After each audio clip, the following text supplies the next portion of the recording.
여러분들은 번지 점프 좋아하십니까? 네. 번지 점프 좋아하시는 분 아무도 안 계시는 것 같습니다.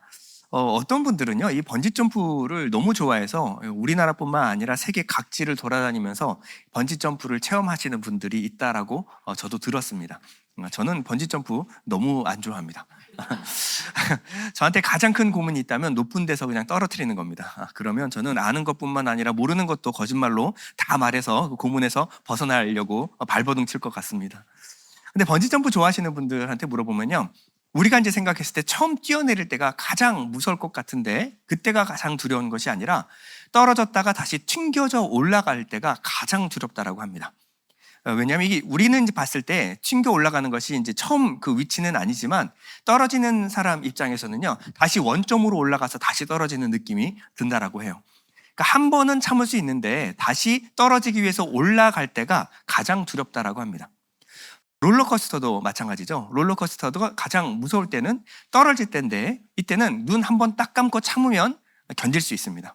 근데 문제는 이 올라갈 때 너무 높은 곳으로 이제는 충분하다 싶은데 더 올라갈 때 그때가 야 어차피 떨어질 거 여기서 떨어진다고 라는 복잡한 생각이 올라올 때 그때가 가장 두려운 것 같습니다. 우리의 인생도 마찬가지 아닐까요? 차라리 바닥이면요, 뭐 그냥 살만합니다. 바닥에서 사는 거 그렇게 힘들지 않아요. 근데 인생의 가장 큰 두려움이 임할 때는 인생에서 올라갈 때입니다. 상승 곡선을 탔을 때 한순간 이거 다 무너지는 거 아니야? 라는 여러 가지 근심과 두려움이 몰려오기 시작합니다. 그래서 오히려 위에 올라간 사람들은 뭔가 다 이루었다라고 생각할 수 있을 것 같은데 그분들은 밤에 잠을 못 자는 경우가 너무나 많습니다. 지켜야 할 것이 너무나 많기 때문이죠. 다니엘의 일평생이 그랬습니다. 우리는 이제 다니엘을 총리가 된 다니엘의 총리의 인생을 많이들 부러워하는 분들이 많습니다. 그러나 다니엘은요, 항상 위험 가운데 살아야만 했어요. 다니엘의 위험이 언제 오느냐? 항상 위로 올라갔을 때, 최고조에 도달했을 때 항상 두렵고 무서운 일이 발생했습니다. 자, 오늘 본문이 그런데요, 오늘 본문을 이해하기 위해서는 바로 전장 31절을 우리 한번 살펴봐야 합니다. 다니엘서 5장 31절에 보면 메대 사람 다리오가 나라를 얻었는데 그때의 다리오는 62세였더라. 자, 다리오가 누굴까요? 자, 유다가 망하고 바벨론 제국이 섰습니다. 그리고 영원할 것 같은 바벨론 제국도 멸망하고 메대 바사 연합 제국이 들어서게 되었습니다. 자, 역사적으로 메대와 바사를 아우른 이 실질적인 정복 군주, 이 바벨론을 무너뜨리고 정복을 한 사람은 바로 고레스, 키루스라는 왕입니다. 이 사람은 지금도 역사 가운데 거의 전설적인 인물로 불려지고 있습니다.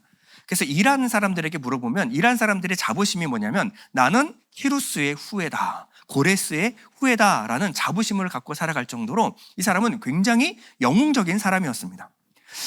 그런데 오늘 본문은 메대 사람 다리오가 나라를 얻었다. 키루스, 고레스가 아니라 다리오가 얻었다라고 지금 말하고 있는데요. 이것을 알기 위해서는 페르시아 그리고 메대 제국의 과도기 연합 제국을 우리가 좀 이해할 필요가 있습니다. 주전 539년에 보면요, 이 두 나라는 2년 동안 짧은 과도기 연합 제국을 형성한 적이 있어요. 이때 메대라고 하는 곳은요, 지금 페르시아하고 비교가 되지 않을 정도로 큰 나라였습니다. 영토뿐만 아니라 인구, 군사력, 경제력까지 거의 메대가 압도적이었어요. 페르시아는 그 밑에 붙어있는 자그마한 나라에 불과했습니다. 그런데 이 페르시아의 왕과 메대의 공주가 결혼을 하고 혼인 동맹이 맺어지고 난 뒤에 이 둘 사이에서 고레스, 키루스라는 전설적인 왕이 태어납니다. 그때부터 이 모든 국가의 힘은 페르시아로 기울기 시작했습니다. 그리고 주전 559년 이 고레스가 왕이 되면서 이미 이제 모든 국력은 페르시아가 이제 대세를 잡기 시작했어요. 이때 고레스, 키루스는요, 놀라운 절제력을 발휘합니다. 자신이 왕의 자리에 올라갈 수 있음에도 불구하고 연합제국의 수장으로 누구를 세우냐면 바로 외삼촌격인 메대의 왕 다리오를 연합제국의 수장으로 세웁니다. 그리고 자신은 정복전쟁에 나간 거예요. 굉장한 왕이죠. 이때 다리오는요, 자신에게 맡겨진 나라를 2년 정도 다스렸던 아주 짧은 시간 왕위를 차지했던 왕이었습니다. 이때 나이가 62세였다라고 성경은 말하고 있습니다. 자, 다리오는요, 정복가, 장군이라기보다요, 노련한 행정가였습니다. 행정 전문가였어요. 그래서 바벨론 도성에 머물러 있으면서 갑자기 커진 메대와 바사 제국을 정비하는 일을 맡아서 한 왕이 바로 다리오 왕이었습니다. 다리오가 어떻게 행정을 꾸렸느냐? 6장 2절에 보면 또 그들 위에 총리 셋을 두었으니 다니엘이 그중 하나이라. 이는 고관들로 총리들에게 자기의 직무를 보고하게 하여 왕에게 손해가 없게 하려 함이었더라. 자, 왕에게 손해가 없게 하려 함이었더라. 이것은요, 국고의 재정을 맡아서 왕에게 바치는 일에 손해가 없게, 뒤로 빼돌리는 일 없이 감시하는 역할이 누구였냐? 바로 총리의 역할이었다라는 것입니다. 자, 메대 바사 제국은 굉장히 덩치가 커졌어요. 그렇기 때문에 이것을 120개 주로 나누고 각각의 행정구역에 수장을 세워놨습니다. 그래서 지방 총리를 세워놓고 그 총리들 위에 총리를 세우는 거예요. 이 총리가 바로 3명의 총리였습니다. 그런데 이 다리오라는 왕은요, 이 3명의 총리 중에서도 유독 다니엘을 사랑했던 것 같습니다. 다니엘은 다른 모든 총리들 위에 뛰어난 능력을, 역량을 가지고 있었기 때문에 이 다니엘에게 모든 권한을 일임하고 싶었던 것 같습니다. 왜냐하면 6장 3절을 보면 다니엘은 마음이 민첩하여 총리들과 고관들 위에 뛰어남으로 왕이 그를 세워 전국을 다스리게 하고자 한지라. 다니엘이 마음이 민첩했다. 마음이 민첩한 게 무슨 말입니까? 민첩한 마음. 잘못 번역되어 있는 겁니다. 마음이 아니라 루아흐라는 영이에요. 성령입니다. 그리고 민첩했다, 아타르라고 하는 것은 능가하다, 넘치다. 다시 말해서 성령으로 충만했다라는 겁니다. 다니엘이 성령이 충만하자 모든 총리들 위에 뛰어난 역량을 발휘했기 때문에 이 사람을 능가할 수 있는 사람이 아무도 없었습니다. 다니엘은 지혜와 정직함 그리고 능력 면에서도 모든 총리들 위에 총리로 뛰어난 역량을 가지고 있었기 때문에 다리오는 다니엘에게 모든 권한을 일임했다라는 겁니다. 자, 원래 총리를 3명 세우는 것은요, 한 총리에게 권한이 집중되는 것을 막기 위함이었습니다. 그 위에 왕이 있으니까 누가 왕처럼 군림하지 않도록 막기 위해서 총리를 견제하기 위해서 3명을 세우는 거예요. 그런데 그것을 깨트리고 다리오는 이 다니엘 총리에게 모든 권한, 거의 왕의 권한까지 일임하는 이 정도로 다니엘을 신임했습니다. 그러면 이제 어떤 일이 일어나느냐? 이 정도로 고속 승진을 하게 되면 주변 사람들이 시샘을 하기 시작합니다. 자, 한번 생각을 해볼게요. 지금 그들은요, 지금 메대 바사 제국을 세우기 위하여 그냥 목숨 걸고 전쟁에 뛰어들었던 개국 공신들입니다. 근데 다니엘은 자기가 지배한 멸망한 나라 바벨론의 고위 관직 출신이에요. 그러면 어떻게 그 밑에 자기가 있을 수가 있는가? 이해가 가지 못하는 것은 당연한 일입니다. 그래서 총리들과 고관들, 이 나머지 총리 2명과 모든 지방 장관들이 모여가지고 다니엘을 끌어내기 위하여 핏대를 세우기 시작합니다. 4절에 보면 이에 총리들과 고관들이 국사에 대하여 다니엘을 고발할 근거를 찾고자 하였으나 아무 근거, 아무 허물도 찾지 못하였으니 이는 그가 충성되어 아무 그릇됨도 없고 아무 허물도 없음이었더라. 자, 이 정도 되면 포기해야죠. 야, 이 사람 생각보다 괜찮은 사람이네.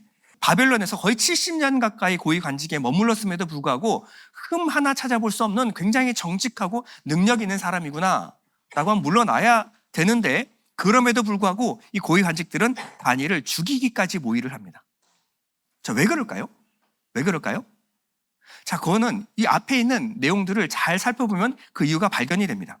자, 왜냐하면 아무 흠도 없기 때문에 그렇습니다.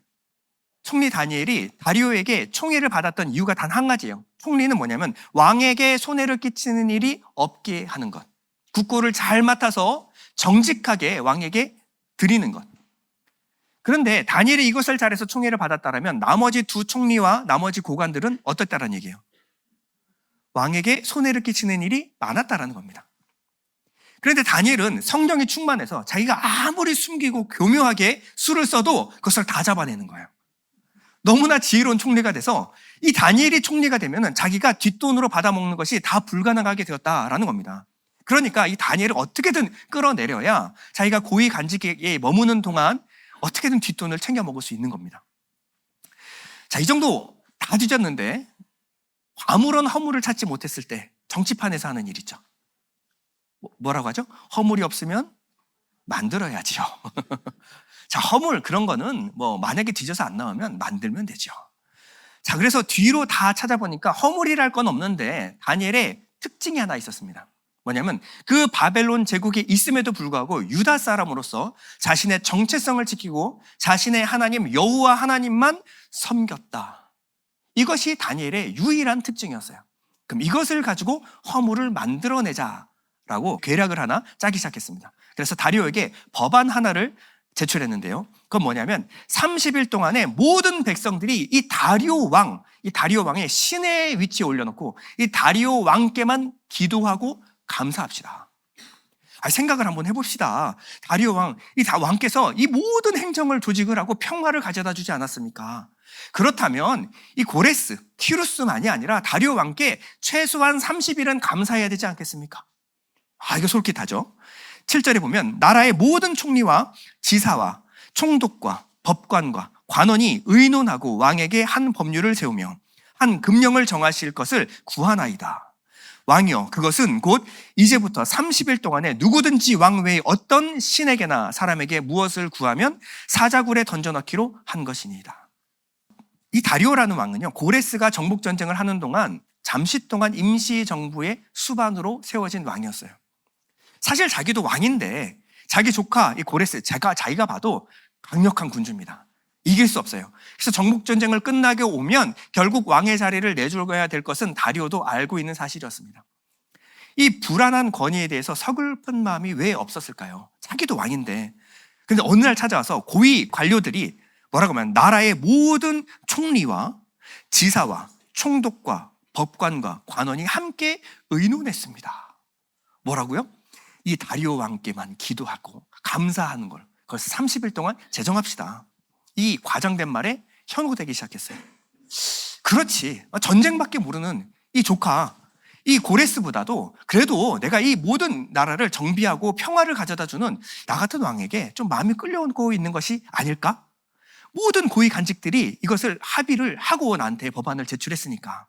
8절에 보면 그런즉 왕이여 원하건대 금령을 세우시고 그 조서에 왕의 도장을 찍어 메대와 바사에 고치지 아니하는 규례를 따라 그것을 다시 고치지 못하게 하옵소서. 당시 메대와 바사의 법은요, 왕이 한번 어인을 찍으면 절대 바꿀 수 없는 것이 법이었어요. 왕조차도 바꿀 수가 없었습니다. 그렇다면 왕이 이런 법안을 하나 통과시키려면 엄청 오랫동안 고민하고 그것을 통과시켜야 되는 것이 맞습니다. 근데 다리오 왕은 지금 기분이 너무 좋았어요. 지금까지 자기가 듣고 싶었던 얘기를 들었거든요. 그래서 쉽게 이 법안을 허락해 줍니다. 9절에 보면 이에 다리오 왕이 조서에 왕의 도장을 찍어 금령을 내니라. 이에 그 자리에서 바로 금령을 허락해 줬습니다. 지금 궁궐 안에서 돌아가는 이 상황을 다니엘이 몰랐을까요? 성령 충만한 다니엘이 알았겠죠.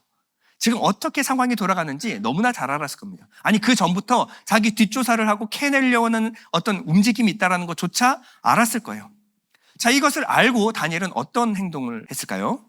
자, 10절에 보면 다니엘이 이 조서에 왕의 도장이 찍힌 것을 알고도 자기 집에 돌아가서는 윗방에 올라가 예루살렘으로 향한 창문을 열고 전에 하던 대로 하루 3번씩 무릎을 꿇고 기도하며 그의 하나님께 감사하였더라.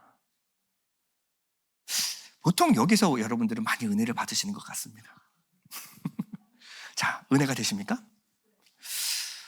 저는요, 이해가 가지 않습니다. 많은 분들이 이 죽음을 두려워하지 않은 대단한 신앙의 사람 다니엘 이러면서 목에 칼이 들어와도 자기 기도의 습관을 지킨 다니엘을 참 은혜를 많이 받으시고 우리도 그렇게 합시다. 그래서 시간을 정하고 뜻을 정하여 기도의 습관을 만들고 목에 칼이 들어와도 그 기도하는 습관을 지켜냅시다. 여기에 은혜들을 많이 받으시는 것 같아요. 근데 저는 어릴 때부터 이 사자굴 속의 다니엘을 너무나 많이 들어왔습니다. 그때마다 한 가지 해결되지 않은 부분이 있었는데 다니엘이 이해가 가지 않았습니다. 굳이 그래야만 했을까? 앞으로 계속도 아니고 딱 30일입니다. 30일 동안만 기도를 하지 않으면 된다라는 거예요.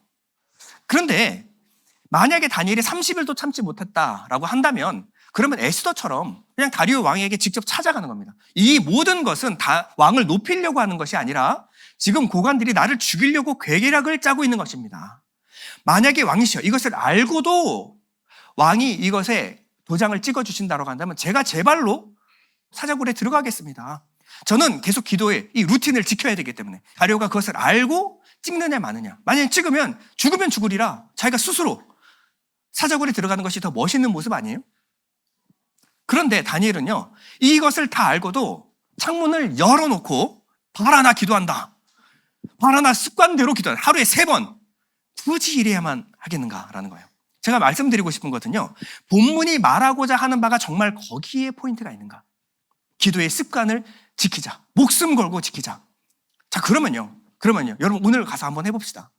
오늘부터 밤 9시 하루 3번은 못하더라도 자기 전에 밤 9시에 시간을 정해놓고 목에 칼이 들어와도 이 기도의 습관을 지키자. 근데 오늘날 저녁에 우리 아이가 아파요. 내가 기도해야 되는 시간이 9시인데 애가 갑자기 열이 나기 시작하더니 그때 배를 붙잡고 뒹굴기 시작합니다. 그때 네가 죽든 말든 나는 하나님 앞에서 내 서원을 지키리라. 문 쾅 닫고 들어가서 기도하는 모습. 우리가 이게 정말 본받을 만한 모습일까요? 이게 정말 우리가 본받아 따라가야 될 신앙의 모습이 맞을까요? 지금 창문을 열어놓고 기도하는 이 순간 여기에 거하는 모든 유다인들은 다 위험에 처할 수가 있습니다. 이것을 왜 다니엘은 몰랐을까요? 자기의 기도의 습관을 지키기 위해서 기도했다라고 만약에 생각한다면 정말 지혜로운 모습이라기보다도 오히려 정말 고집스러운, 정말 융통성 없는 모습, 무모한 고집이라고밖에 저는 이해가 되지 않았습니다. 다니엘이 이 순간 무엇을 기도하고 싶었을까요? 무엇을 기도하고 싶었을까요? 평소에 다니엘이 오랫동안 하루에 3번씩 기도했던 것이 무엇인지는 다니엘서 9장에 보면 나옵니다. 다니엘은 예루살렘을 향하여 창문을 열어놓고 기도했어요. 이것은 솔로몬이 이 성전을 지을 때 드렸던 고백이 있어요. 이 백성이 또다시 하나님께 불순종하고 하나님께 매를 맞더라도 하나님 성전을 향하여 기도하게 되면 하나님 이 백성을 다시금 용서해 주십시오. 회복하고 용서해 주십시오. 이 회개와 자복의 기도를 매일 3번씩 드렸던 거예요. 백성을 대표하여 이렇게 기도를 드렸던 겁니다. 그런데 이 조서가 붙은 것을 알고도 드렸던 오늘의 기도는 다릅니다. 회개와 자복의 기도가 아니었어요. 자, 10절 하반절에 보면 전에 하던 대로 하루 3번씩 무릎을 꿇고 기도하며 무슨 기도했냐면 그의 하나님께 감사하였더라. 뭐가 감사했을까요? 더 이해가 가지 않지 않습니까? 뭘 감사했을까요? 자, 지금 이 상황은 어떤 상황이냐면 다리오 왕이요 자신을 신의 자리에 올려놓은 겁니다. 이 모든 것은 결국 다리오 왕의 공덕이다. 그러므로 30일 동안 다리오 왕에게 기도하고 감사하자. 이것이 이 조서의 가장 핵심 내용이었습니다. 근데 다니엘이 기도하는 것은 뭐냐면 하나님께 감사한 겁니다. 다리오 왕께 감사한 게 아니라 하나님께 감사한 거예요. 신의 자리에 다리오를 올려놓고 그것을 추앙하면 자기에게는 출세길이 보장되어 있었어요. 근데 그것을 다 포기하고 이 모든 영광을 하나님께 돌리는 겁니다. 다시 말해서 지금까지 내가 살아온 것 다 하나님의 은혜입니다. 다리오 왕이 아니라 하나님이 하셨습니다. 이 모든 재정적인 것들 이것은 정말 빈틈없이 꼼꼼하게 수행했어요. 그러나 이것이 기도의 문제 그리고 신앙의 문제, 신앙 고백의 문제라고 한다면 이것만큼은 양보할 수 없습니다. 지금까지 내가 살아온 것은 다리오 왕의 공덕이 아니라 하나님의 은혜입니다. 내가 죽는 날까지 내가 섬길 뿐 그분은 오직 하나님밖에 없습니다. 자신의 인생의 모든 순간이 하나님의 은혜였음을 고백하며 지금 감사를 드리고 있는 거예요. 결국 일이 터지고 말았습니다. 다니엘을 음해하려는 세력들이요 득달같이 달려가서 무슨 고등학생들처럼 와가지고 참소를 하기 시작하는데요. 13절에 보면 그들이 왕 앞에서 말하여 이르되 왕이여 사로잡혀온 유다 자손 중에 다니엘이 왕과 왕의 도장이 찍힌 금령을 존중하지 아니하고 하루 3번씩 기도하나이다. 고자질을 하고 있는 거예요. 총리, 그것도 수석 총리라고 말하지 않고요. 사로잡혀온 유다 자손 중에 다니엘 하대하고 있는 거죠. 이 다니엘이 왕께 감사하지 않고 하나님께 감사드리고 있습니다. 그때서야 다리오는요, 이 모든 것이 결국 다니엘을 죽이려는 음모였음을 깨달았어요. 이후로 다리오 왕은 심히 근심했다라고 말하는데요. 14절에 보면 왕이 이 말을 듣고 그로 말미암아 심히 근심하여 다니엘을 구원하려고 마음을 쓰며 그를 건져내려고 힘을 다하다가 해가 질 때에 이르렀더라. 자, 아침 일찍 가서 다니엘이 왕께 감사하지 않고 하나님께 감사합니다 라고 했을 때 아침부터 저녁까지 다니엘을 살려낼 방도가 없을까 심히 고민했어요. 자, 심히 근심했다를 킹 제임스 버전은 이렇게 번역을 했는데요. sore displeased with himself. 뭐냐면 다리오 왕은 자기 자신에게 화가 났다. 자기 자신을 탓하였다라는 거예요. 야, 얼마나 칠칠 맞으면 이 대신들의 괴력 하나 꿰뚫어 보지 못하고 뛰어난 행정가라는 사람이 이것 하나 꿰뚫어 보지 못하고 그들의 말에 속아서 조서에 허락을 내려줄 수 있느냐. 자기 자신을 한탄했어요. 근데 아무리 고민해도 다니엘을 살릴 수 있는 방법이 없었습니다. 그러자 신하들이요, 왕도 이 법안은 바꿀 수 없습니다 라고 왕을 독촉하기 시작합니다. 15절에 보면 그 무리들이 또 모여 왕에게로 나와서 왕께 말하여 왕이여 메대와 바사의 규례를 아시거니와 왕께서 세우신 금령과 법도는 고치지 못할 것이니이다. 절대 왕이 무슨 짓을 해서도 이 법도는 고쳐서는 안 됩니다. 이것은 거의 협박에 가까운 말이었습니다. 지금 고레스가 돌아오면요, 가장 중요한 것은 이 모든 행정, 나라를 질서를 세우는 것이 왕이 해야 될 일인데 지금 왕이 자신이 세운 법도를 무너뜨리게 되면 왕의 권위와 신용을 실추시키는 것입니다. 그러고도 왕이 왕의 자리에 계속 남아있을 거라고 생각하십니까? 돌려 말하는 거예요. 왕을 압박하기 시작합니다. 어쩔 수 없죠. 왕은 다니엘을 사자굴에 넣어야만 했습니다. 16절에 보면 이에 왕이 명령하매 다니엘을 끌어다가 사자굴에 던져 넣는지라. 왕이 다니엘에게 이르되 내가 항상 섬기는 너의 하나님이 너를 구원하시리라 하니라. 내가 항상 섬기는 너의 하나님이 너를 구원하시리라. 이것은요, 이방 왕으로서 정말 가냘픈 바람에 가까운 말이었습니다. 나는 왕이지만 너를 도울 수 없지만 너가 항상 섬겼던 하나님이 너를 구원해 주시기를 바란다라는 거예요. 자, 얼마나 이 법령이 세냐면요, 왕의 도장뿐만 아니라 귀족들이 각각 도장을 찍어서 절대 이 사자굴을 뚜껑을 열어줘서는 안 된다라고 입구를 완전히 봉해버렸습니다. 이때 왕은요, 식음을 전폐하고 그날 저녁부터 다음날 아침까지 오락을 그치고 잠도 자지 못하고 계속 슬퍼했습니다. 다니엘을 너무나 그리워했어요. 18절에 보면 왕이 궁에 돌아가서는 밤이 새도록 금식하고 그 앞에 오락을 그치고 잠자기를 마다하니라. 자신의 어리석음과 무력함에 치를 떨었습니다. 그리고 아침 해가 뜨자마자 바로 다니엘이 갇힌 사자굴로 달려갔어요. 19절에 보면 이튿날에 왕이 새벽에 일어나 급히 사자굴로 가서 다니엘이 든 굴에 가까이 이르러서 슬피 소리질러 다니엘에게 묻되 살아계신 하나님의 종 다니엘아, 내가 항상 섬기는 내 하나님이 사자들에게서 능히 너를 구원하셨느냐. 이 호칭이 굉장히 중요합니다. 살아계시는 하나님의 종 다니엘아. 다니엘을 무엇으로 인정하냐면 네가 내 아래에 있지만 결국 너가 섬긴 것은 내가 아니라 하나님을 섬기는 양심으로 나를 섬기는 것이었구나. 살아계신 하나님의 종 다니엘아 라고 부릅니다. 왕은 너를 구원할 수 없어도 네가 섬기는 하나님은 이 사자굴에서 너를 구원할 수 있더냐. 신랄 같은 희망으로 물어본 거였어요. 그랬더니 사자굴에서 소리가 들리기 시작합니다. 21절에 보면 다니엘이 왕에게 아뢰되 왕이여 원하건대 왕은 만수무강하옵소서. 나의 하나님이 이미 그의 천사를 보내어 사자들의 입을 봉하셨으므로 사자들이 나를 상해하지 못하였사오니 이는 나의 무죄함이 그 앞에 명백함이오며 또 왕이여 나는 왕에게도 해를 끼치지 아니하였나이다. 다니엘은요, 자기가 사자굴에 들어오기 전부터 하나님은 천사를 보내어 사자들의 입을 봉하셨으므로 나를 안전하게 구원하고 지키셨습니다 라고 말하고 있습니다. 자, 하나님이 왜 다니엘을 사자굴에서 건져내셨는가? 어떻게 구원하셨는가? 그 이유를 23절에 말하고 있는데요. 우리 다 같이 한번 읽어볼까요? 23절 시작. 왕이 심히 기뻐하여 명하여 다니엘을 굴에서 올리라 하매 그들이 다니엘을 굴에서 올린즉 그의 몸이 조금도 상하지 아니하였으니 이는 그가 자기의 하나님을 믿음이었더라. 자, 이는 왜냐하면 그가 자기의 하나님을 믿음이었더라. 여러분, 사자굴 속의 다니엘이라는 이야기는요, 기도의 습관, 루틴을 지키자의 핵심이 있지 않습니다. 이것은 믿음에 관한 이야기예요.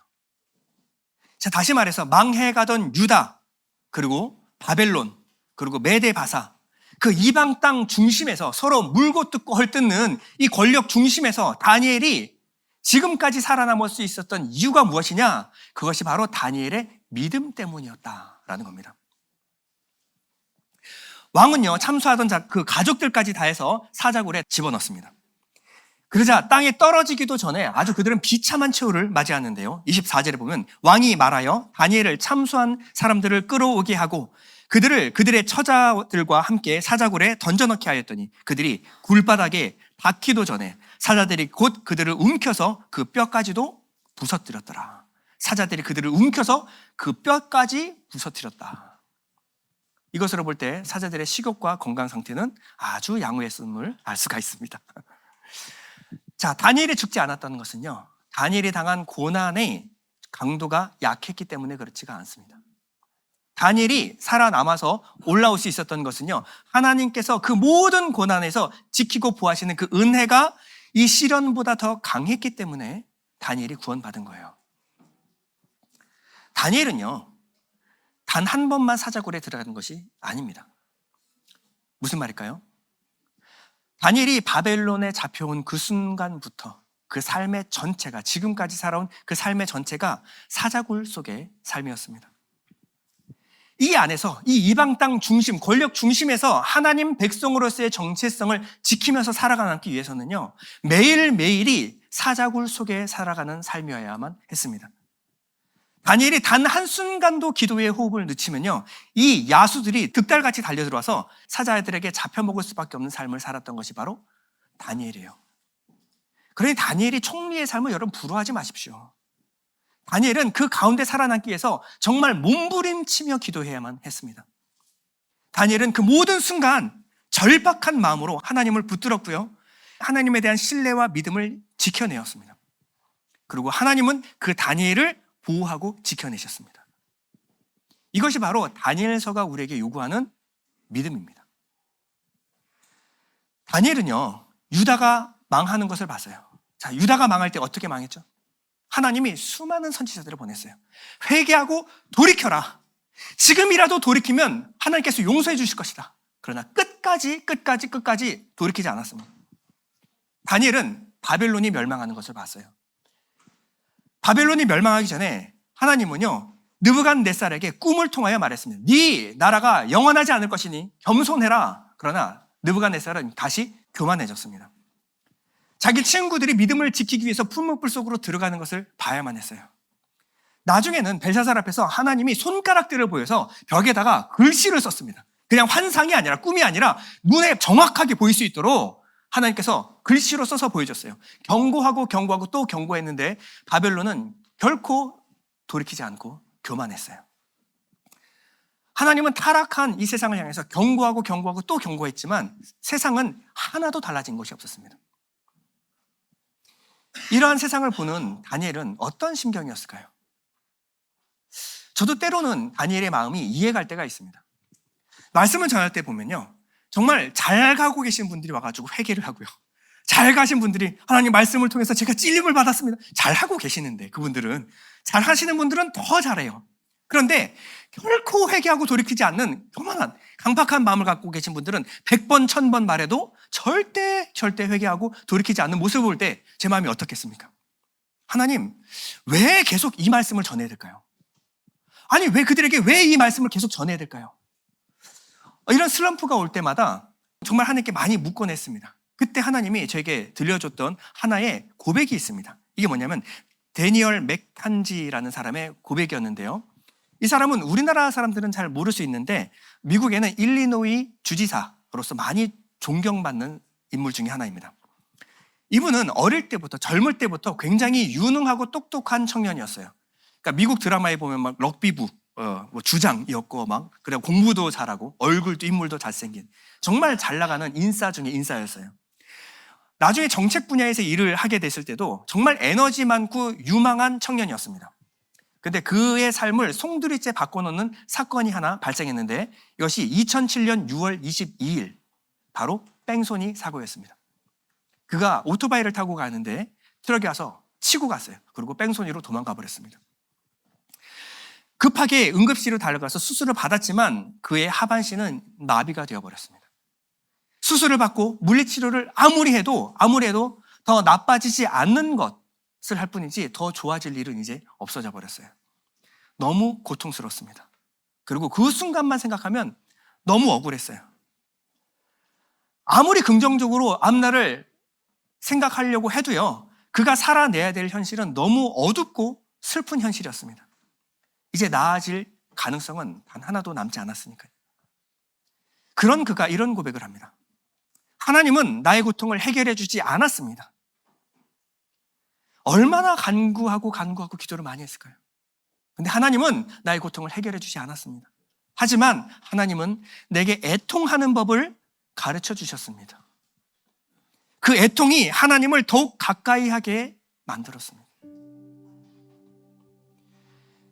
다니엘 맥켄지의 고백을 보면요, 그가 매일매일 사는 것은요, 무언가 좋아지고 치료되겠지, 나아지겠지, 달라지겠지, 변화가 목적이 아니었어요. 다니엘 맥켄지가 기도한 그 기도의 목적은 무엇이었을까요? 아무리 기도해도 응답해 주시지 않는데 왜 기도했을까요? 단지 절망적인, 그냥 당장이라도 목매달고 죽고 싶은데 절망적인 하루하루를 살아내기 위하여 숨 쉬듯이 기도했습니다. 근데 그 애통이 어느 순간 하나님의 원망이, 그 애통이 한숨이 하나님을 향하게 되고 그 한숨이 하루하루를 살아갈 이유가 되더라는 것입니다. 여러분, 우리에게 믿음이 있다는 증거가 무엇일까요? 믿음. 그냥 믿음만 있으면 어떤 어려운 상황도 돌파하고 모든 상황을 하나님께서 해결해 주시고 하나님의 기적을 보게 되는 것. 이게 믿음의 사람의 삶이 아닐까? 그것도 훌륭한 삶입니다. 그러나 이게 믿음의 전부일까요? 정말 이것이 다니엘서가 말하고자 하는 그 믿음일까요? 그럼 믿음은 고난 가운데 그 기다림 속에서 끝나지 않을 것 같은 그 고통 속에서도 애통하는 대상이 하나님이라는 것. 이것이 믿음입니다. 때로는 믿음의 사람이지만 억울한 일을 당하고 억울한 일을 참아야 하고 때론 감당하기 힘든 고난의 시간이 닥쳐옵니다. 그런데 끝난 것 같고 더 이상 이 고난이 내 삶에서 이제는 더 이상 해결되지 않을 것 같은 고난이 임해도요, 그 모든 고난의 현장에 하나님이 나와 함께 계시다라는 것, 그것이 내게 위로가 되는 것, 이것이 믿음이라는 거예요. 여러분, 다니엘은요, 죽는 게 두려웠을까요? 아니요, 사는 게 두려웠습니다. 거의 90이 다 될 때까지 이 이방 땅에 살면서 이스라엘의 회복을 품어 안고 애통하며 기도하는 다니엘의 마음은 어땠을까요? 정말 그 이방 땅에서 총리로 살고 싶었을까요? 전혀 그렇지 않습니다. 다니엘은 거기서 살아내는 그 삶이 고통이었다는 거예요. 사는 게 너무나 두려웠습니다. 다니엘에게 하루 3번의 기도는 루틴이 아니라, 습관이 아니라 살기 위한 몸부림이었습니다. 이방 땅 사자굴 속에 살지만 주님 내 곁에 계시다라는 것이 확인이 되길 원했어요. 하나님, 내 기도 듣고 계시죠? 나는 비록 성전이 아니라 성전을 향해 기도하고 이방 땅 한 중심에서 살아가지만 하나님 나와 함께 계십니까? 하나님 내 기도 듣고 계십니까? 이것이 다니엘이 기도했던 이유였습니다. 여러분, 세상 달라지는 거, 세상 변하는 거, 정책이 변하는 거, 여러분, 우리가 노력한다고 되어질까요? 주님 오시는 날 세상은 변하게 될 겁니다. 주님 오시면 세상 회복될 거예요. 그토록 변하지 않은, 달라지지, 성장하지 않은 저의 모습도 주님 오시면 아름답게 영광스럽게 달라질 겁니다. 그러면 그때까지는 지긋지긋하게 달라지지 않는 나를 품어 안고, 세상 품어 안고 우리의 사명은 살아내는 겁니다. 이 땅 가운데 살아내는 거예요. 하루 묵묵히 이 땅에 소망 두지 않고, 이 땅에 마음 두지 않고 주님 회복하시는 그날 바라보며 묵묵하게 살아내는 것이 바로 믿음이라는 거예요. 그럼 이 믿음의 삶은 때로 괴롭고 외롭고 힘들고 아프고 때로는 억울하고 답답해서 울 일도 있을 것입니다. 여러분, 그거 약한 모습 아닙니다. 약한 모습 아니에요. 그 모든 한숨 가운데 이 한숨의 대상이 주님께로 향하게 하는 것, 주님이 내 곁에 계시다라는 것이 내게 위안으로 살아가서 하루하루를 근근히 버티며 살아내는 것, 이것이 바로 믿음이라는 거예요. 만약에 주님이 저한테 정말 더 이상 울지 않는 목사, 더 이상 흔들리지 않는 목사, 어떤 위험이 닥쳐와도 그까짓 거 믿음으로 이겨내지 뭐, 이런 담대한 목사가 되라고 말씀하셨으면 저는 100번 포기했을 겁니다. 전 기질 자체가 그렇지 못해요. 저는 하나님께 그런 사람이 될 수가 없습니다. 만약에 주님이 저한테 예일교회를 정말 문제없는 이상적인 교회로 만들어라 라고 했으면 저는 100번 손들고 항복했을 겁니다. 저는 할 수 없습니다. 왜냐하면 제가 담임으로 있는 이상 제가 부족하기 때문에 교회는 완전할 수가 없습니다. 그런 일을 왜 어떻게 저한테 맡길 수가 있습니까? 저는 100번 주님께 손들고 저는 할 수 없습니다 라고 말했을 거예요. 근데 만약에 주님이 내게 명령하신 것이 네가 약할 수 있고 넘어질 수 있다. 그러나 주님이 원하시는 것이 단 하나, 주님 부르시는 날까지 그분 은혜 아래서 숨쉬고 살아갈 수 있는, 힘들고 어려워도 그때마다 울면서 주님 붙잡을 수 있니? 이 마음 변치 않을 수 있니? 라고 한다면요, 주님, 저는 그건 할 수 있습니다. 저는 단 하루도 은혜 없이는 살 수 없는 사람입니다. 여러분, 때로는 한숨 쉬고 원망해도요, 여러분들의 마음을 털어놓을 수 있는 분이 주님이 계십니다. 이것이 저의 위로이고 여러분들의 위로인 줄 믿습니다. 나라가 3번 망하고 노예로, 총리로, 사자굴에 던져질 때도 다니엘은 유일하게 붙드는 것이 있었는데 바로 주님이었어요. 세상은 다니엘에게 물어봅니다. 살아계시는 하나님의 종 다니엘아, 내가 항상 섬기는 하나님이 사자들에게서 능히 너를 구원하였느냐? 우리가 마지막으로 불릴 정말 명예로운 이름이 뭘까요? 뭐 예일교회 담임 목사 김주현아, 저는 그런 거 원치 않습니다. 제가 마지막 하나님께 불려지고 싶은 이름 단 하나가 있습니다. 살아계신 하나님의 종 주현아, 내가 항상 섬기는 하나님이 사자들에게서 모든 어려움 가운데서 너를 구원하셨느냐?